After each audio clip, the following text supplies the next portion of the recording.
안녕하세요. 맘땡 대표 황정현입니다. 오늘은 이제 내신 4점대 후반 아이가 어떻게 4년제 인수호를 합격할 수 있었는지, 그리고 이번에 상향으로 합격한 학생이 있는데 내신을 무려 2점대를 커버하면서 최종 합격한 사례도 있습니다. 그래서 이번에는 전부 다 안정권으로 대학교 합격한 학생 한 명도 없었습니다. 그런데 제 자랑은 아니지만 지금까지 저는 안정으로 대학교를 합격시킨 사례는 없었습니다. 무조건 소신 아니면 상향으로 학생들을 보냈죠. 그런데 제가 보낸 방법 중에 하나가 무엇이 있냐면 바로 진로 보고서 작성입니다. 그래서 고1 때, 고2 때, 고3 때 보고서 작성을 아이들에게 반드시 할 것을 주문이 아니라 진짜 강제 명령을 합니다. 자, 그러면 진로 보고서가 무엇인지 아마 여러분들 중에 들어본 아이들도 있을 거고 들어보지 않는 아이들도 있을 겁니다. 먼저 수행평가와 진로 보고서를 같은 걸로 착각하는 친구들이 있는데 수행평가와 진로 보고서는 전혀 다릅니다. 먼저 수행평가는 과세특을 이유한 자료예요. 그래서 숙제 시간은 의무입니다. 반드시 해야 돼요. 그런데 진로 보고서는 의무가 아니에요. 그리고 과세특에도 기록이 안 될 그 진로 활동이 기록됩니다. 그리고 진로 보고서는 의무가 아니기 때문에 본인 스스로가 자신의 역량을 보여주는 겁니다. 차이가 있죠? 수행평가는 숙제를 하면서 자기 역량을 보여주는 거지만 진로 보고서는 스스로 역량을 보여주는 거예요. 그래서 이건 의무가 아니다 보니까 학교에서도 이거 해라 강제적으로 말하지 않아요. 그러다 보니까 학점을 좀 준비할 줄 아이들 같은 경우는 보고서를 몰래 작성하는데 대부분의 아이들은 진로 보고서 거의 작성하지 않습니다. 진로 보고서를 물론 쓰는 아이들도 있어요. 왜냐하면 자율 동아리 있잖아요.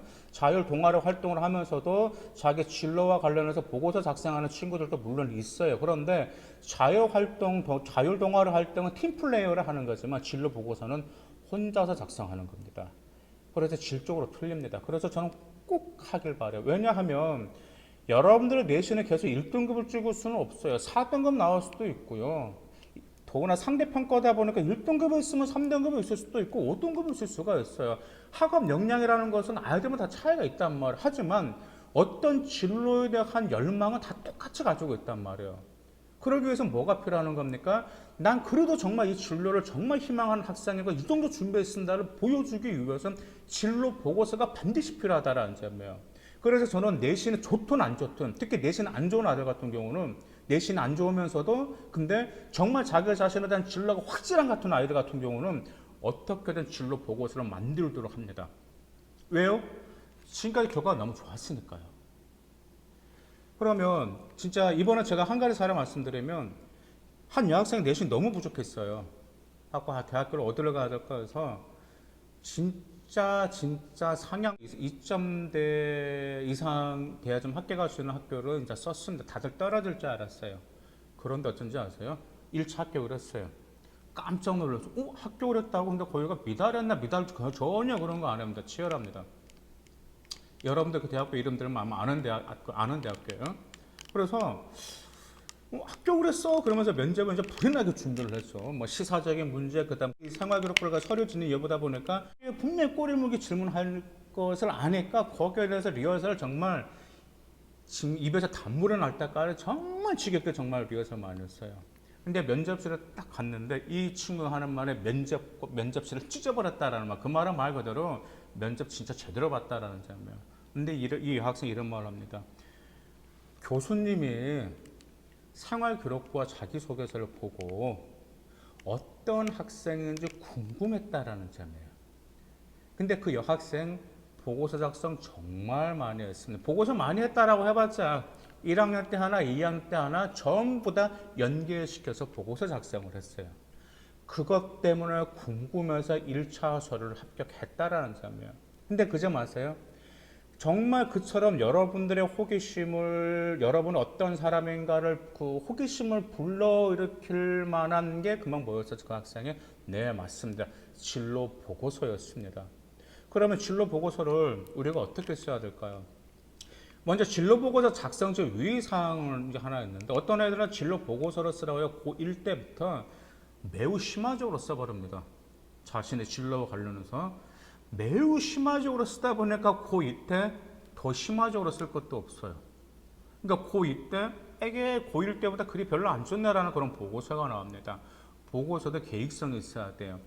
고1 학년부터 고3 때까지 연관성이 있어야 돼요. 일관성이 있어야 되거든요. 일관성이 있으면서 뭐가 있어야 되죠? 갈수록 심화시켜야 돼요. 보고서도. 첫 번째 고1 때는 관심 분야에 대해서 폭넓게 보고서를 작성하셔야 됩니다. 내가 어떤 분야에 관해서 했는데 그 점에 관해서 어떤 사례들을 읽고 어떤 사회적 문제들을 발생하는 폭넓게 보고서를 고1 때 작성하시고요. 고2 때 이제 구체적인 진로에 대해서 보고서 작성하시는 겁니다. 수행평가 약간 비슷해요. 수행평가하고 고2 때 구체적인 진로에 관해서 보고서를 작성하시고요. 고3 때 진로를 심화시켜야 됩니다. 한 가지 말씀드릴게요. 이번에 이제 보고서를 이제 심화시켜가지고 제가 이제 주제를 주어서 이렇게 이제 보고서를 고1 때, 고3 때가 작성한 학생들이 있습니다. 그래서 이제 현재 그 학생들, 정말 대학교를 잘 갔습니다. 소신 이상으로 대학교를 갔는데, 한 학생 정치 외교학과 학생이었어요. 그래서 고1 때는 이 점에 관해서 보고서를 쓸 것을 주문했어요. 한국의 정치 외교 발전사에 관해서 그 주제로 보고서를 작성해라라고 했죠. 그래서 그것을 작성을 해서 담임선생님께 드렸죠. 또 진로선생님한테 드려도 상관이 없습니다.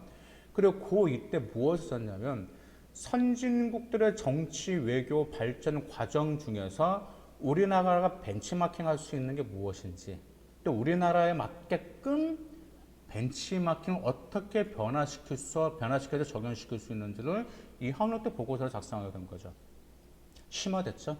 3학년 때 뭘 썼냐면 코로나가 지금 작년부터 계속해서 지금 커지고 있잖아요. 그래서 코로나 이후 한국의 외교가 지구상에서 더 큰 기회를 잡기 위해서는 어떤 면으로 더 노력해야 될 점인지 그 점에 관해서 보고서를 들어가기로 했습니다. 거기서 이제 아이가 여러 가지 찾겠죠. 왜냐하면 코로나 이후에 너무나 많은 변화, 사회, 경제, 심지어 문화, 그 다음에 지금 빈부 차이까지 지금 변동사항이 너무나 많은데 그 전 세계 소용돌이 속에서 우리 한국이 그 기회를 잡기 위해서는 어떤 능력을 정치 외교로 발전할 것인지를 고3 때 그 보고서를 작성하게 된 거죠. 한 학생 이제 행정학과를 희망을 해요. 정치, 인문계열 같은 경우는 정치 외교, 행정, 경찰 행정 매우 좀 아직까지 입결이 똑같죠. 취업이 너무 뚜렷하다 보니까.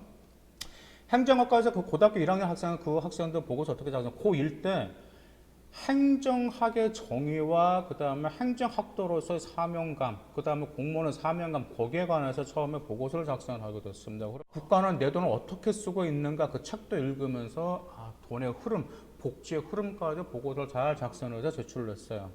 근데 고2 때 무엇을 하게 됐냐면 기업들을 지원하면서 독점을 효율적으로 견제하는 방법이 무엇인지를 썼습니다. 근데 이 점은 제가 살짝 이 아이한테 코치를 좀 해줬습니다. 어떻게 컨설팅 해줬냐면 여러분들 행정학이라는 게 단지 나라 일 그냥 공무원 그게 아닙니다. 행정학은 정확히 말하면 이겁니다.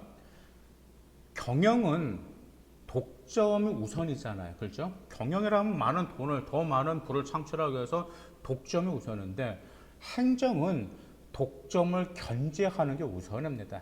그러면서 어떤 자원이라든지 그다음 모든 부의 흐름이 골고루 분배되도록 하는 게 바로 행정학이에요. 그러면 행정이 무조건 경영을 기업들을 무조건 견제만 해야 될까요? 그러면 안 되잖아요. 경제가 살아나야 되니까. 그랬기 때문에 견제도 적절히 하면서 효율적으로 견제하면서 경제를 살릴 수 있는데 이바지할 수 있는 방법이 행정에서 어떤 게 있는지 그쪽으로 이제 2학년 때 글을 빼게 된 거죠.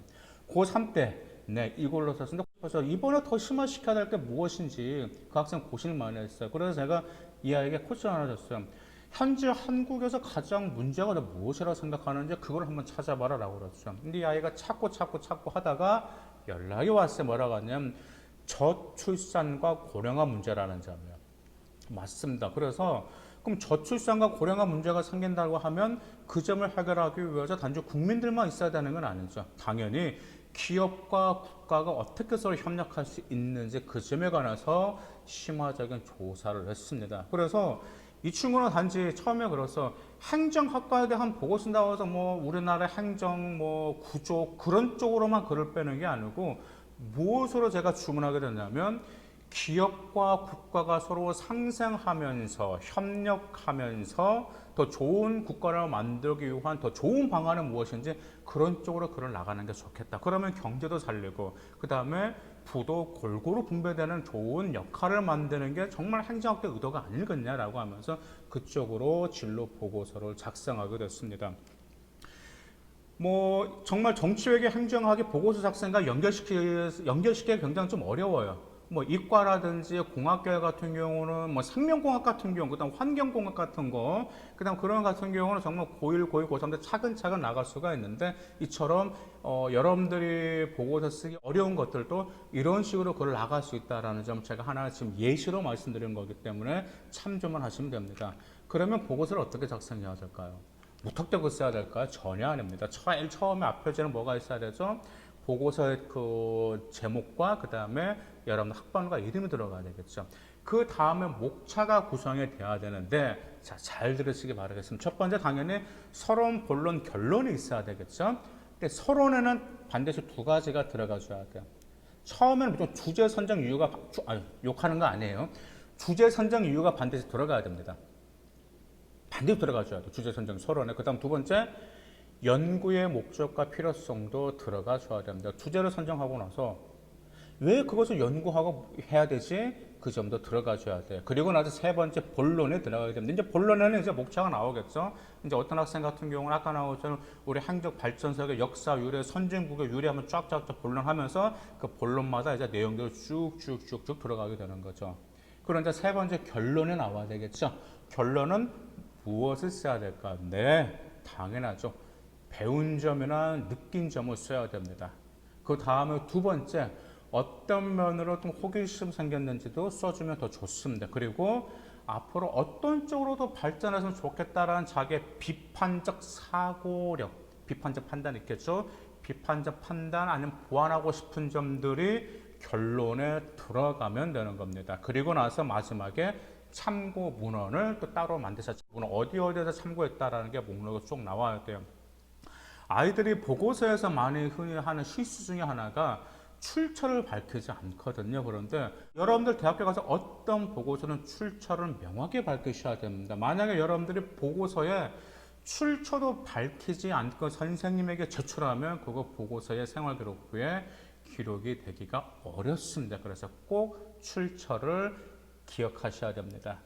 그래서 정말 우리 학종엔 학업 역량, 인성, 발전 가능한 전공 적합성 이 네 가지를 보여주는 것은 정말 진로 보고서로서도 정말 좋아요. 학업 역량도 보여줄 수가 있고 발전 가능한 전공 다 보여줄 수가 있잖아요. 그런데 이 4대 요소를 반영하는 것 말씀드렸죠.